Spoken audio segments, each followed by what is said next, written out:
Hello friends, in the series on the income tax cases, today we will discuss the case of Tata Power Delhi Distribution Limited versus Additional Commissioner of Income Tax. This case has been reported in 108 ITAT Tribunal at page number 329 and the matter has been decided by Delhi ITAT E-Bench and the date of the judgment is 5th October 2023. This is a case of a electricity company who is involved in the business of maintenance and distribution of electricity. This case may not be relevant for all the assessees because the facts of the case are little bit unique. But the judgment of the case is like that every assessee or every professional should read this judgment. This is a classical case of interpretation of law and how the assessee can take the matters in his favor. In this case, the assessee is required to maintain books of accounts according to the Electricity Act. During the relevant assessment year, the assessee filed a return of income according to the normal provisions at nil, but the book profits under MAT were declared at 303.9 crore rupees. As all we know that the electricity companies, when they do not get their payment on time for the bills raised by them, they levy late payment surcharge. And these companies also get deduction under section 80IA, 80IB according to the provisions which are applicable to them.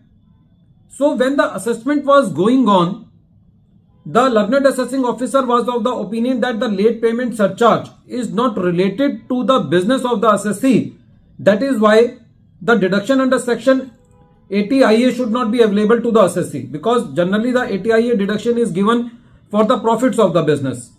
So the moot question before the Delhi ITAT was that whether this late payment surcharges which is collected by the electricity company from its customers when the payment is not made on time, and the procedure for this receiving of this late payment surcharge is like this, that when the customer of the assessee do not make the payment of the bill on time, then this late payment surcharge is included in the bill of subsequent month, and the customer of the assessee make this payment in the coming years, in the coming months.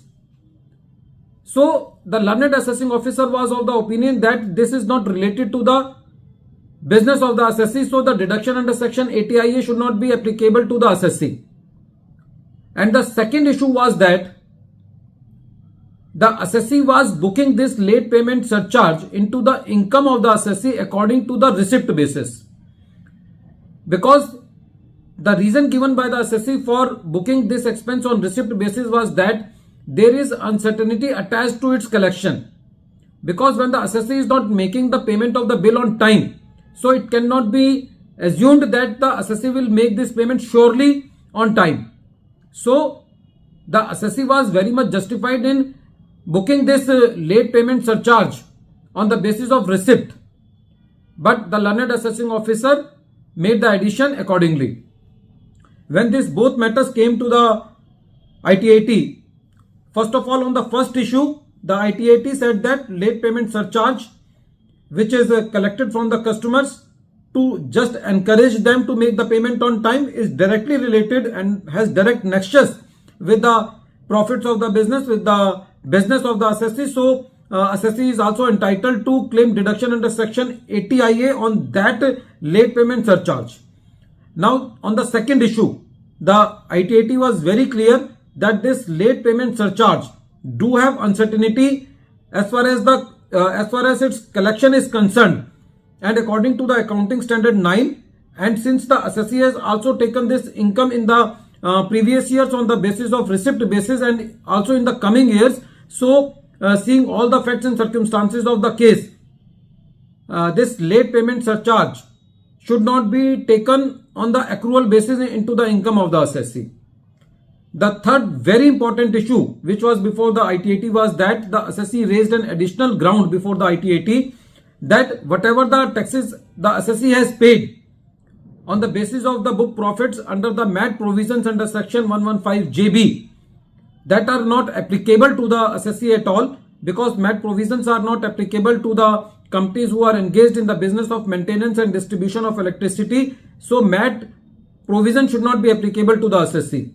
Since this ground was going into the root of the matter, the ITAT not only admitted this ground but also allowed this ground to the assessee and said that the MAT provisions are not applicable to the assessee. At the end of this video, once again I am repeating the name of the case. The name of the case is Tata Power Delhi Distribution Limited versus Additional Commissioner of Income Tax, and this case has been reported in 108 ITR Tribunal 329. The matter has been decided by Delhi ITAT E-Bench and the date of the judgment is 5th October 2023. Thank you, friends.